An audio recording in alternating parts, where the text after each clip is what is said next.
My name is Jami Gertz, and I played Muffy Tepperman on Square Pegs. Oh wow, it was interesting. I had just gotten my driver's license, so I remember driving for the first time. My parents were out of town, and so I didn't really have their permission to leave school, but I took the initiative of my own and got a girlfriend of mine to do the same, even though she wasn't auditioning. And we took the car and we drove downtown, and there were lots of kids there. I remember a lot of young kids there, and it was at the Ritz-Carlton Hotel, I think, in Chicago. And I went in and read in the morning, and they kind of told me to go have lunch and come back after lunch. And I came back after lunch and I read again. And that was kind of it. They said, thank you very much. And maybe a few days later, they called my house and said they wanted to fly me out to Los Angeles for network approval. Now, my parents had no idea that this audition went on or that I had gone for this. So when I called them in Florida and I said to them, I need to, one of you has to come home because I need to go for network approval. And my parents are like, what does that mean? We had absolutely no clue what that meant, no clue what it entailed. And my mother said, who are these people, And so I remember Eve Branstein, who was the casting director, talked to my parents, and they realized it was legitimate. And my dad flew home, and it was the first time that a stretch limousine had ever come on our street. They had sent a stretch limousine. So I'm like, network approval must be great because you get, and I remember my dad and I flew first class, and I remember they gave us food that you didn't have to pay for. So it was all these things for me in just leaving Chicago for the first time and going to California. And they put us up at the, I remember this vividly, they put us up at the Holiday Inn in Hollywood. And there was some kind of bust that went on at the table next to us in the cafeteria, in the restaurant at the hotel. My father was still getting ready, and I went down to have a muffin, and they arrested someone at the table next to me. So I thought, wow, this is going to be an interesting ride. And then I went in for network approval, which was such a daunting experience for a young person, but youth was on my side in that I didn't really know what it meant. And so there were just a bunch of men basically sitting in chairs and suits, and you went in and read, and then you came back out and you went and read again. And I remember Al Burton came out, and Uncle Al came out, and he told me that I got the job right then and there. So it was really amazing, very exciting. Changed my life. It changed my life in that I don't think I ever would have had the courage to pursue acting professionally. I certainly would have, I never would have come out to Los Angeles on my own without having gone to college, maybe studying something else. I think my path maybe would have veered from theater and acting to maybe law or something else, because I definitely was studying in school and going to go to college, and that was going to be, and whether I acted or didn't act, it professionally wasn't really something that we thought that I'd make a living at it. But Square Pegs definitely put me on a path of my passion. I found my voice, I found everything, and that's all due to Square Pegs. Well, we did the pilot when I was a junior in high school, so we did the pilot and then we waited to see if it got picked up, which I didn't, any of this lingo, I didn't even know what picked up meant. I just would tell people, we're waiting to see if we're going to be picked up. Like someone was coming to the door to take me for dinner. I lived at the Oakwood Garden Apartments, which I hear now have like, I watch some of, behind the scenes, behind the music, and you see that they have all these training acting camps and vocal coaches and drama coaches at the Oakwood Garden Apartments now. But when we were there, it was pretty bare bones, minimum, not real pretty. If I had to do it over again, I probably would have picked something closer to Norwalk. I mean, our trip getting to set every day, we were filming at a high school in Norwalk, was immense, driving those freeways, and we had to be, we had to go to school part of the day, we had to work the other part of the day, so it was a lot of figuring it out. But the Oakwood Garden Apartments were interesting. I remember a man with a nipple ring tried to pick my mother up at the pool. I remember that our call times were different, and Merritt, who played Johnny Slash, frequently overslept. He was living there too. He was living there also. And we would often get a call, can you go over to Merritt's apartment and wake him up? And one time we were called and they said, can you go get him, you know, and bring him to set? And so my mom got in the car, we went over, I knocked on the door, and he came to the door buck naked. And I was 17, and I'm like, hi, Mary, you missed your call, and we're waiting downstairs. My mom's waiting, we'll take you. So, you know, and he's like, all right, I'll be right there. And, you know, so it was just crazy coming from where I came from, this just very Midwestern, you know, kind of middle class, lovely, beautiful life to this kind of crazy, artistic, wonderful circus. And so we often, Sarah lived there, John Femia lived there, Merritt lived there, and I lived there. One of my most vivid memories was when Bill Murray came to play a substitute teacher. And because I was from Chicago, he called me Chicago. Hey, Chicago. And he had rented a Mercedes-Benz convertible. And during lunch, I was telling him that I had just learned how to drive. I had just gotten my driver's license. He's like, oh, yeah? I said, yeah. So he threw me the Mercedes-Benz keys, and he goes, let's go. Let's go for a ride. So I'm like, okay. And he's cleaning out the seats. And we get in, and we just start driving. He's like, get on the freeway. Go on the freeway. I mean, I was like just driving this Mercedes-Benz convertible. I don't know where my mother was, or, you know, if she knew that he had absconded with me, and they were looking for us. You know, lunch was clearly over, and it was time to go back to work, and no one knew where we were, and we kind of came back like 45 minutes late, and I think he got a talking to for that one, but it was just so brilliant that he just, you know, threw me the keys to this Mercedes-Benz, and I was just, you know, driving around, and I just remember it was such a wonderful place to be an actor, in that, and a young actor. We were so enclosed. We weren't on a studio lot. We were at this high school in Norwalk, California, so it was just us. And it was such a feeling of camaraderie. And we all ate together. I remember Sarah and I shared the mobile homes. We each had our own little honey wagon, but we shared a honey wagon. We would just sit and, you know, want to keep talking and keep hanging, and so we would share a little tiny honey wagon, and we had Father Guido Sarducci on the show. He was just so wonderful. I remember from my bat mitzvah, there was an episode of Muffy Tepperman's bat mitzvah, which was interesting because they were in high school and she was a little old for bat mitzvah, but what the hell. And they had my real father play the rabbi. And he thought he had made it big then. That was his big break. And Devo played at my bat mitzvah.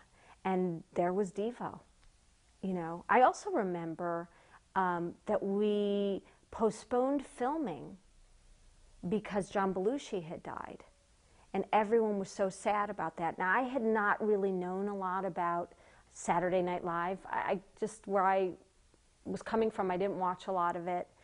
And I remember everyone just being so sad, and I remember, you know, some filming being postponed because I didn't realize that our whole writing staff was basically from Saturday Night Live, and that, you know, but they were, and this was their comrade and someone they had started out with. And I remember how sad everyone was when he passed. And but it was just so brilliantly written and such a great experience.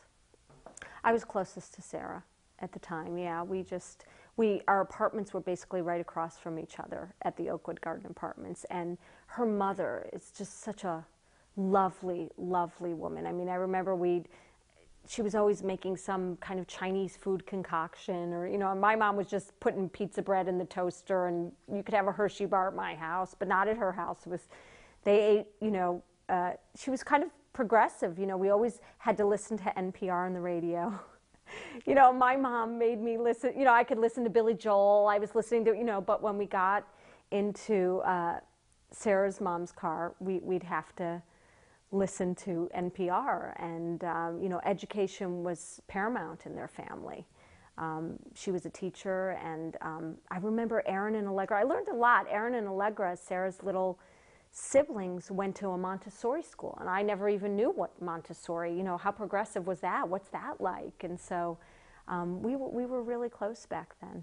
I remember filming the pilot, and one of the most vivid memories is we were near Disneyland.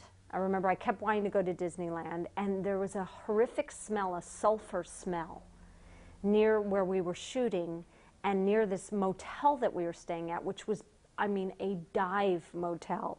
And here my mother's coming from a lovely house in the suburbs of Chicago, having to, hang out at this motel in Norwalk. I don't know if we shot the pilot in Norwalk. We did. We did. And just a sulfur smell. There was some kind of soap factory or something around there that smelled horrific. But I remember the song that Claudette sang, and I just remember being so excited. Do you want to sing the song? I don't want to sing it right now. You want to say "People Please"? People Please. Well, that was a big part of my audition, the People Please. I had to, I remember Kim Friedman kept telling me to shoot out my chin when I was talking, just keep shooting. And people please, it behooves me. And they loved me to say it behooves me. That was a big, big part of Muffy Tepperman's character, trait. And so, I remember it was just so exciting filming that pilot. I always had a lot of energy, and I always wanted to, I remember I had a nickname growing up, Paula Perfect, because my brothers would fight, and I would say to my parents, I had nothing to do with that. And my mother would say, yes, Paula Perfect, we know you're perfect. And, but I like to have a little more fun than Muffy. I'm not nearly as organized as Muffy was, or ready to rally the troops. But I was, if the troops were being rallied, I was one to sing and dance and be a part of it. I was always the spirit, person for our school, and I was a cheerleader in 8th grade. So yeah, I think part of Muffy lived inside of me back then. Now I'm an old married woman. There's not much left. But back then there was. And that always stuck with me, the fact that she was having fundraisers for a Guatemalan child, and the things that she was fundraising for were the latest swimwear and cable television.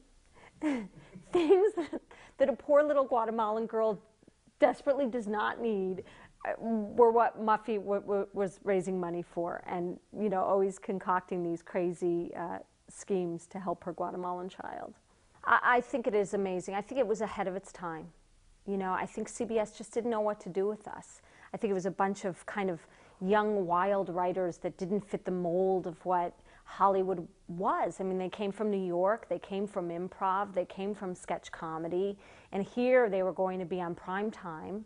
They were going to write for teenagers. Was it appropriate? Wasn't it appropriate? And I think the network just didn't know what to do. And I think, I'd like to think that if it had been today, we would have gotten a much longer run. But it's something to be proud of, and something that gave me a life. It gave me my life, my professional life. It brought me out here where I met my, husband, and so I always think fondly of Square Pegs, and I am amazed by how many people remember it. I remember my little brother was 5 years younger than I, and he came out for the summertime, and so everyone in the office had him working. He would deliver messages for, $1 here, $1 there, and I just remember him coming with the ratings.